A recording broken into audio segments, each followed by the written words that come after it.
এখন আমরা শিখতে চলেছি ব্রিটিশ সিস্টেম, অর্থাৎ ইঞ্চে লিস্ট কাউন্ট 0.001 ইঞ্চ ভার্নিয়ার ক্যালিপারের কীভাবে এলো সেটা। অর্থাৎ এখানে দেখতে পাচ্ছি আমাদের ভার্নিয়ার ক্যালিপারের ওপরের যে স্কেলটা মেন স্কেল রিডিং, সেটা 1 ইঞ্চকে আমাদের ভাগ করা হয়েছে। দেখা যাচ্ছে 0 থেকে 1, 2, 3, 4, 5, 6, 7, 8, 9, 10 ভাগে ভাগ করা হয়েছে এবং প্রত্যেকটি প্রত্যেকটি ডিভিশনসকে আমাদের 10টি ভাগে যে ভাগ করেছে তার এক একটি ডিভিশনকে আবার 4 ভাগে ভাগ করা হয়েছে। তাহলে আমাদের 1 ইঞ্চকে আমাদের মোট 40টি ভাগে ভাগ করা হয়েছে, অর্থাৎ মেন স্কেলের 40টি ডিভিশন ইকুয়াল টু 1 ইঞ্চ। তাহলে 1 ডিভিশন অফ মেন স্কেল সমান কত? 1/40 inch equal to 0.025 inch.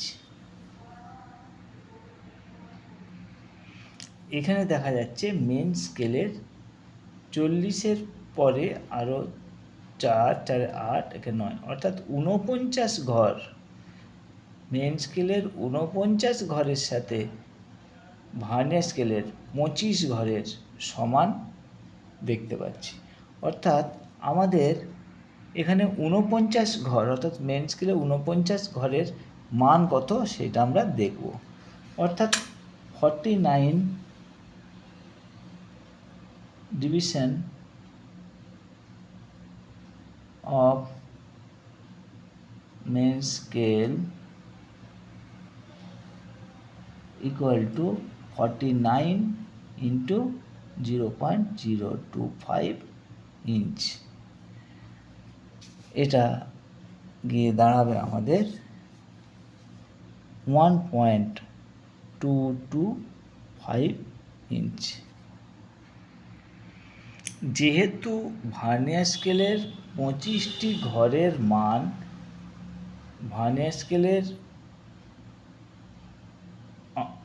49 division মানের সমান, অর্থাৎ 49 ডিভিশনের যে ভ্যালু রইল 1.225, অর্থাৎ এই ক্ষেত্রে ভার্নিয়ার স্কেলের 25 ঘরের মানের সমান, অর্থাৎ 25 division of vernier scale equal to 1.225 inch. তাহলে 1 division of vernier scale equal to আমাদের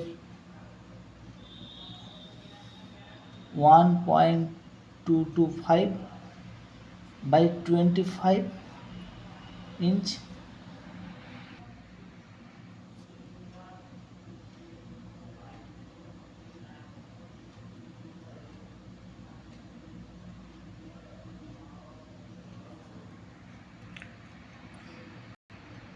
অর্থাৎ ভার্নিয়ার স্কেলের একটি ডিভিশনের মান 0.049 ইঞ্চ।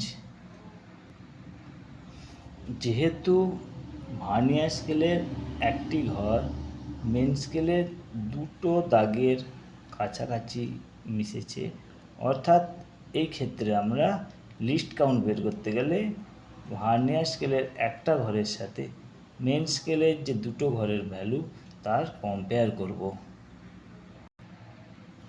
তাহলে দুটো ডিভিশন মেন স্কেলের গিয়ে দাঁড়াবে আমাদের, যেহেতু আগের একটা ডিভিশনের মান ছিল 0.025, তা 0.025 ইঞ্চের সাথে 2 গুণ করলে গিয়ে দাঁড়াবে 0.05 ইঞ্চ। অর্থাৎ আমাদের লিস্ট কাউন্ট গিয়ে দাঁড়াবে 0.05 ইঞ্চ থেকে আমাদের 0.049 ইঞ্চ বিয়োগ দিলে যে এটা দাঁড়াবে সেটা হচ্ছে আমাদের লিস্ট কাউন্ট, অর্থাৎ এখানে 0.001 ইঞ্চ।